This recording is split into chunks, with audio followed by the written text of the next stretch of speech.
नमस्कार लाडक्या बहिणींनो. आजचा व्हिडिओ खूप इम्पॉर्टंट आहे, कारण आज आपण एक असा ट्रॅप समजून घेणार आहोत जो खूप लोकांना माहितीच नाही. Double verification trap.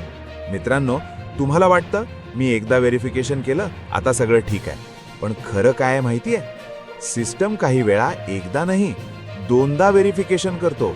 हो, डबल व्हेरिफिकेशन. मित्रांनो, पहिल्या व्हेरिफिकेशनमध्ये तुमचं बेसिक डेटा चेक होतं, पण दुसऱ्या व्हेरिफिकेशनमध्ये deeper checking, data cross match, activity analysis.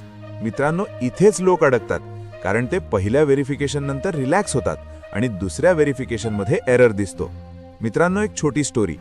एक व्यक्ती होती, तिने सगळं कंप्लीट केलं, पहिल्या व्हेरिफिकेशनमध्ये पास झाली, पण काही दिवसांनी तिचं प्रोसेस थांबला. का? कारण दुसऱ्या व्हेरिफिकेशनमध्ये बँक डिटेल मिसमॅच आढळला. मित्रांनो, म्हणून आजचा लेसन, एकदा करेक्ट केलं म्हणजे सगळं झालं असं नाही. तुम्हाला कन्सिस्टंट राहावं लागेल. आजच करा. तुमचं फुल डेटा रीचेक करा, बँक लिंकिंग व्हेरीफाय करा, ॲक्टिव्हिटी मेंटेन करा. मित्रांनो, सिस्टम दोनदा चेक करतो आणि तुम्ही एकदाच चेक करता. इथेच गेम हरतो. आजचा व्हिडिओ इथे संपतो. लक्षात ठेवा, डबल चेक पास केला तरच फायनल रिझल्ट मिळतो.